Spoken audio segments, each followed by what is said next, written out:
जय श्री राम, जय बालाजी सरकार। नमस्कार दोस्तों, मैं सरिता शुक्ला अपने और आपके यूट्यूब चैनल पर आप सभी का स्वागत करती हूं और बालाजी से यह प्रार्थना करती हूं कि आप सभी लोग सकुशल अपने घर सुरक्षित हों। आज मैं आप लोगों से बात करने वाली हूं और बताने वाली हूं नवरात्रि के बहुत ही सुंदर से उपाय जो माँ के भोग से संबंधित हैं। अगर नवरात्रि के 9 दिन आपने इस प्रकार माँ को भोग लगाया तो ये समझ जाइए कि माँ आपकी खाली झोली अवश्य ही भर करके जाएंगी। पर सबसे पहले एक बार माँ का जयकारा लगाते हैं। बोलो जय माता दी, बोल सांचे दरबार की जय। और वीडियो शुरू करने से पहले आप सभी बड़ों को सादर चरण स्पर्श, छोटों को शुभ आशीर्वाद और जो मेरी उम्र के हैं उनको प्रेम भरा नमस्कार। और बताइए कैसे हैं आप सभी लोग। आशा करती हूँ कि बालाजी की कृपा से मज़े में ही होंगे और मज़े में ही रहिए। जैसा कि मैंने बताया कि अब देखिए, अब हम लोग नवरात्रि में आ गए हैं। अब नवरात्रि में क्या करने से माता रानी का आशीर्वाद प्राप्त होगा, माता रानी हमको ढेर सारी खुशियाँ दे करके जाएंगी, इसी को लेकर के मैं आज वीडियो बना रही हूँ। चैत्र नवरात्रि शुरू होने वाली है 30 तारीख से, मतलब यानी कि 30 तारीख यानी कि रविवार से। और माता के 9 दिन के 9 भोग का बहुत ही विशेष महत्व है नवरात्रि में। कहा जाता है कि अगर आप कुछ भी मत करिए, व्रत भी नहीं रहिए तो कोई बात नहीं, लेकिन 9 दिन माता के जो 9 भोग होते हैं उनको आप अवश्य लगाइए, उसी प्रकार से उनकी पूजा उसी प्रकार से करिए। और देखिए, अपने घर में शुद्धता बना करके रखिए। व्रत रहिए या ना रहिए वो बात की बात है, लेकिन हम अपने हिंदू धर्म से जुड़े हैं। धर्म संस्कृति हमारी जो है कम से कम है, इतना तो हमको पता ही है कि ये 9 दिन जो हैं आध्यात्मिक शक्तियाँ जो है अपने प्रचंड सीमा पर होते हैं। तो इन 9 दिनों में जितना हो हर प्रकार की शुद्धता घर में होनी चाहिए। मैं एक लेडीज़ हूँ और ये वीडियो तमाम लोग देखते हैं, इसलिए मैं एक मतलब गोपनीय शब्दों में ही आप लोगों को कह देती हूँ कि हर प्रकार की शुद्धता, पति पत्नी में शुद्धता, मतलब हर प्रकार की शुद्धता इन 9 दिनों में अपने घर में बना कर रखिए। दोनों टाइम माता को जो है दीपक अवश्य जलाइए। उन्हें अपने घर में और कुछ नहीं तो कम से कम दुर्गा चालीसा का पाठ अवश्य करिए और माता को भोग अवश्य लगाइए। आप इतना करिए। और मैं एक आपको लास्ट में एक चमत्कारिक उपाय भी बताऊंगी। अभी मैं वीडियो शुरू करती हूँ पहले दिन से, क्योंकि वीडियो मेरी लंबी हो जाती है और आप लोगों को बहुत प्रॉब्लम होने लगती है। चैत्र नवरात्रि का वैसे तो हर दिन बहुत ही खास होता है, क्योंकि प्रत्येक दिन जो है माता के दिव्य स्वरूप की पूजा होती है। वैसे तो नवरात्रि के 9 दिन माता को सच्चे मन से जो भी भोग लगाओ वह ग्रहण कर लेती हैं, लेकिन माता की 9 शक्तियों को यह 9 भोग बेहद ही पसंद है। मान्यता है कि जगत जननी को इनका भोग लगाने से आपकी कोई भी मनोकामना जल्द से जल्द पूरी होती है। तो चलिए आते हैं सीधे माता के भोग पर। पहली नवरात्रि जो है पड़ रही है 30 मार्च 2025 को। नवरात्रि के पहले दिन माँ दुर्गा के प्रथम स्वरूप यानी शैलपुत्री माता की पूजा की जाती है। शैलपुत्री जो हिमालय राज थे उनकी पुत्री थी, तो इसलिए जो है इनका नाम शैलपुत्री है। और इनको क्या भोग लगाया जाता है, देखिए, इन हिमालय की कन्या होने के नाते इनको शैलपुत्री कहा जाता है। दाहिने हाथ में त्रिशूल और इनका वाहन है वृषभ होता है। और इनका पूजन करने से मूलाधार जो चक्र हमारा होता है वह जागृत होता है।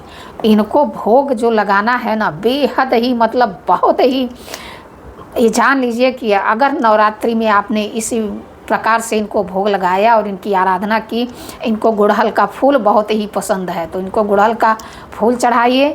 और इनको गाय के घी का भोग लगाना चाहिए। या तो आप घी का भोग लगा दीजिए या तो गाय के घी में कोई भी चीज़ बना करके माता को भोग लगाइए। इससे आपको रोगों से मुक्ति मिलेगी और जो है आपको माता का आशीर्वाद अवश्य ही प्राप्त होगा। दूसरे दिन की नवरात्रि पे चलते हैं। चैत्र नवरात्रि के दूसरे दिन माँ ब्रह्मचारिणी की पूजा होती है। इस दिन माता को भोग में शक्कर अर्पित करते हैं। अब ब्रह्मचारिणी माता जो हैं आप जानते ही हैं, ब्रह्मचर्य की देवी हैं, ब्रह्मचारिणी माता हैं। अब ज़्यादा डिटेल में बताऊंगी तो बहुत वीडियो लंबी होगी, इसलिए मैं भोग बता देती हूँ आप लोगों को। ब्रह्मचारिणी की पूजा होगी। इस दिन माता को भोग में शक्कर अर्पित करना चाहिए। मान्यता है कि इससे लंबी आयु का वरदान मिलता है। इस साल तिथियों का क्षय होने के कारण द्वितीया और तृतीया तिथि एक ही दिन है, मतलब एक नवरात्रि इस बार कम पड़ रही है, तो इसलिए ये द्वितीया और तृतीया दोनों नवरात्रि एक ही दिन है। तो ये दोनों माता का भोग जो है आपको एक ही दिन लगाना है, यानी कि चैत्र नवरात्रि का तीसरा दिन जो है, चैत्र नवरात्रि का तीसरा दिन माँ चंद्रघंटा को समर्पित है। इस दिन दूध या दूध से बनी हुई कोई मिठाई भोग में लगाएं। कहते हैं ऐसा करने से कीर्ति, सम्मान और धन प्राप्ति के योग मिलते हैं। मतलब कीर्ति सम्मान तो मिलता ही है, समाज में सम्मान मिलेगा, आपकी कीर्ति बढ़ेगी, ख्याति बढ़ेगी, साथ ही आपके धन प्राप्ति के योग भी बनेंगे। तो इस दिन जो है आप क्या करिए, पहले तो माँ जो है ब्रह्मचारिणी को शक्कर का भोग लगाइए। हो सके तो माँ ब्रह्मचारिणी को कोई चांदी की वस्तु अवश्य चढ़ाइए, अगर चढ़ा सकते हैं तो। और अगर हो सके महिलाएं जो हैं माता को बिछुआ अर्पण कर सकती हैं, ऐसी कोई चीज़ माँ को ज़रूर अर्पण करिए। और उसी दिन फिर आपको तीसरा जो है चंद्रघंटा माँ की भी पूजा आपको इसी दिन करनी है। तो इसी दिन आपको दूध से बनी हुई मिठाई का भोग भी आपको इसी दिन लगाना है। अब आते हैं चतुर्थी नवरात्रि पे।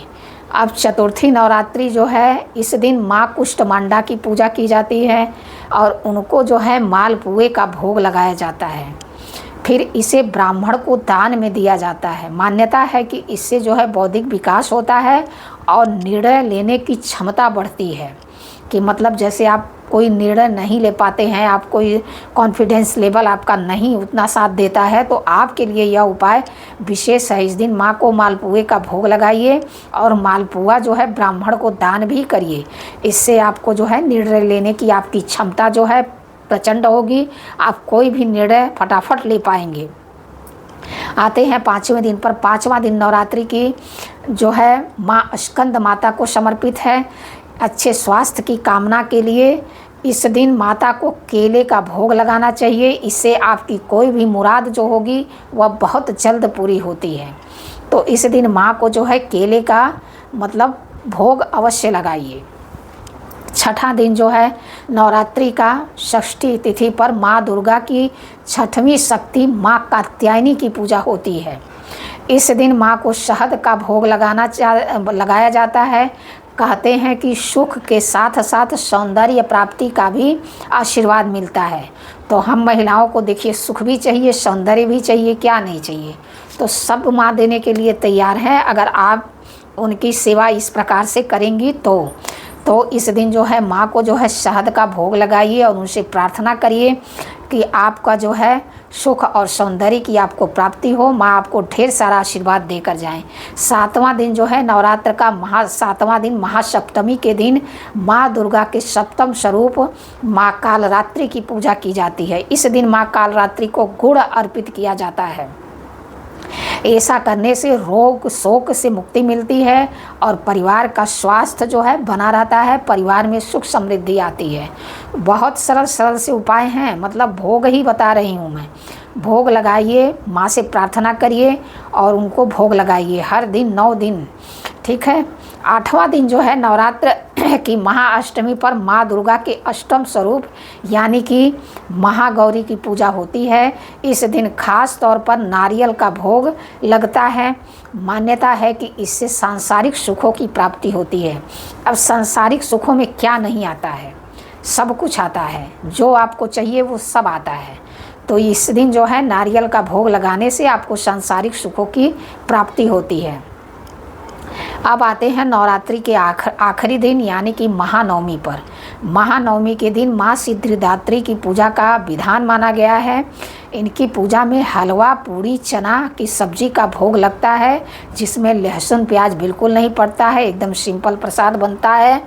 यह जो है सुख समृद्धि और सिद्धियाँ प्राप्ति के लिए इस दिन हवन, कन्या पूजन भी करना चाहिए। मतलब ये तो सभी लोग करते हैं। इस पर हम आगे आप लोगों को वीडियो देंगे। लेकिन इस दिन जो है हलवा पूड़ी और चना का भोग माँ को लगाना चाहिए। इस दिन कन्या पूजन भी विशेष रूप से करना चाहिए। इससे आपको सिद्धियों की प्राप्ति होती है, आपके घर में शुभता आती है, आपके घर से सारी नकारात्मक चीज़ों का नाश होता है। और देखिए ये 9 दिन मैं आपको एक उपाय बता रही हूँ, पूरे 9 दिन आप इसको करते रहिएगा। आपको क्या करना है, जब भी आप चाहे दुर्गा चालीसा पढ़ते हों, चाहे मतलब दुर्गा सप्तशती का पाठ करते हों, हर कोई अपने टाइम के हिसाब से पूजा पाठ करता है। तो जो भी आप करते हों, आपको क्या करना है, जब आपकी पूजा समाप्त हो जाए उसके बाद अंत में आपको क्या करना है, अंत में माता की आरती करिए, उनको भोग लगाइए और आरती करिए। उसके बाद जब कपूर जलाइए ना, तो कपूर में 9 लौंग, डेली 9 दिन यह उपाय करिए और कुछ भी नहीं। कपूर और 9 लौंग डाल करके उसी से माँ की आरती करिए और आपकी जो भी मनोकामना है माँ से कहिए। 9 दिन में ही आपकी वह मनोकामना माता रानी अवश्य पूरी करेंगी।